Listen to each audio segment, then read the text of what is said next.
బాబాయ్ నమస్తే. నమస్తే. ఏం పేరు? మల్లేష్. మల్లేష్ గారు ఏం చేస్తుంటారు? మల్లేష్ ప్లంబర్. ప్లంబింగ్. ఎక్కడ మీరు ఉండేది? ఎక్కడ?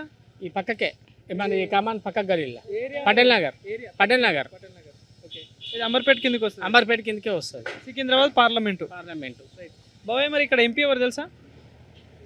నాకు ప్రస్తుతానికి ఎంపీ తెలియదు కానీ మాత్రం అయితే కిషన్ రెడ్డి గారు ఎంపీ ఎందుకు కేంద్ర మంత్రి కదా. ఇప్పుడు దీనికి సికింద్రాబాద్కి ఎంపీగా ఆయన ఇప్పుడు ఆయన నిలబడ్డా ఇది నాకు తెలియదు. Okay right. ఇంత ఇక్కడ సిట్టింగ్ కూడా ఆయననే. ఆయననే ఉండాలి, ఆయననే రావాలని అయితే నేనైతే కోరుకుంటున్నాను. ఎందుకు? ఎందుకంటే ఎమ్మెల్యేగా 5 సార్లు చేసిండు, గెలిచిండు, మాకు మంచిగా చేసిండు, ఊకుండు. ఈయనకంటూ సొంతం ఒక స్కూల్ ఉంది గవర్నమెంట్ది. ఓకే. కిషన్ రెడ్డి స్కూల్ పేరు మాత్రం గవర్నమెంట్ కానీ ఆ స్కూల్ మాత్రం మా బస్సు మొత్తం ఎవరు అడిగినా మాత్రం ఏ స్కూల్ వేసినా government school Kishan Reddy school వేసినామా అని చెప్పేసి అట్లా పేరు పడిపోయింది. స్కూల్ కూడా కట్టించిండు, చేపించిండు. సో ఎట్లా అనిపిస్తుంది పాలన? ఎట్లా అనిపిస్తుంది మరి కిషన్ రెడ్డి గారిది అయితే మాత్రం ఓకే బాగుంది. ఓకే. సో మీరు ఈసారి మళ్ళీ ఎలక్షన్స్ వస్తున్నాయి, ఇది పార్లమెంట్ ఎలక్షన్స్. సో బీజేపీ నుండి కిషన్ రెడ్డి గారు ఉన్నారు, బీఆర్ఎస్ నుండి పద్మారావు, కాంగ్రెస్ నుండి దానం నాగేందర్. సికింద్రాబాద్ కిందికి వస్తుంది. సో ఈ ముగ్గురులో గెలిపే వరకు ఉంటుంది మరి. నాకు తెలిసి మొత్తం కిషన్ రెడ్డి గారు గెలిస్తే మంచిదని నా ఉద్దేశము. ఆయనని గెలుస్తాడని నేను అనుకుంటున్నా. ఓకే. ఎందుకు? మంచి మనిషి కదా, మంచి మనిషి. ఇంకొక విషయం ఏంటంటే మా అందరికీ ఏమున్నదంటే లోకల్ కనుక మాకు ఎవరైనా మా దాంట్లో చచ్చిపోయిన వాళ్ళు ఎవరు ఉన్నా కానీ మాకు వీడికి పోతే బొందలగడ్డకు పోతే మాకు ఫ్రీ. ఏదున్నా మరి 10,000 రూపాయలు మిగులుతున్నాయి అంటే మా లాంటి వాళ్ళకి మంచిదే కదా. సో మరి ఇప్పుడు మీరు ఉండే ఏరియాలలో ఈ రోడ్లు కానీ నీళ్లు కరెంట్ విషయంలో ఎట్లా ఉంది మరి? రోడ్లు మాత్రం అయితే ఇప్పుడిప్పుడే తోతురు, ఇప్పుడిప్పుడే వేస్తురు. నీళ్ళకైతే మాత్రం పెద్ద ఇబ్బంది లేదు. ముందు నుంచి కూడా దినం తప్పి దినం నీళ్ళు వస్తున్నాయి, ఇప్పుడు కూడా దినం తప్పించి దినం నీళ్ళు వస్తున్నాయి. నీళ్ళకైతే ఇబ్బంది ఏమేం లేదు. అంతకుముందు మాత్రం అయితే ఇప్పుడు రోడ్లు అయితే ఇప్పుడే స్టార్ట్ అవుతాయి. ఇప్పుడు సెంట్రల్లో మోడీ గవర్నమెంట్ ఉంది. సో ఎట్లా అనిపిస్తుంది Modi government? Modi government is a legend. ఆయననే రావాలి. గల్లీలో ఎవరు వచ్చినా నాకు బాధ లేదు కానీ మాత్రం సెంట్రల్లో మాత్రం మోడీ గారు ఉండాలని నేను కోరుకుంటాను. కానీ మరి కొందరు కొంచెం ఏదో తప్పుడు మరి సార్ మళ్ళీ కాంగ్రెస్ వస్తుందని కూడా అంటున్నారు. మరి అభిప్రాయం వాళ్ళది.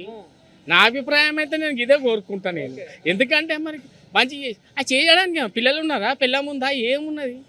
ఆయన మిగిలించుకున్నది ఏముంది? ఏం చేసినా దేశం కోసమే చేయాలి.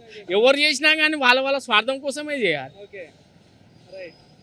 ఇంతకుముందు ఎందుకు ఇంత కేసీఆర్ గారిని తీసుకోండి.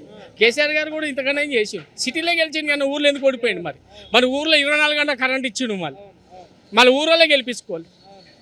ఇదే బీజేపీ మీద ఒక మాజీ సీఎంని ఒక ప్రెసిడెంట్ సీఎం ఇద్దరు ఓడగొట్టి కూడా బీజేపీలు గెలిచారు అంటే దీన్ని ఏమనాలి? లచ్చారెడ్డి, కామారెడ్డి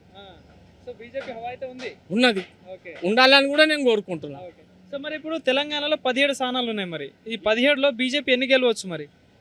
ఇగో ఒక్కటబ్బా, నేనేమో లేబరు, నేను ప్లంబర్ పని చేసుకుంటా, నాకు తెలియదు. కాకపోతే మాత్రం అయితే నాకు తెలిసినంత మటుకైతే నేను ఏమనుకుంటున్నా అంటే ఎంత లేదన్నా ఏం చేయకపోయినా కానీ వీళ్ళకు నాకు ఒక 10-15 వస్తాయేమో అని నేను అనుకుంటున్నా.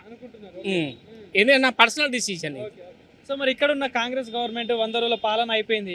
సో ఎట్లా అనిపిస్తుంది బాబాయ్?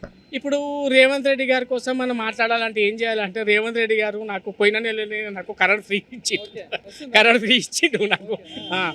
నాకు ఇచ్చిండు కనుక రేవంత్ రెడ్డి 100 రోజులలో నేనేం తెలుసుకోగలుగుతా. రేవంత్ రెడ్డి ఫస్ట్ టైం ముఖ్యమంత్రి.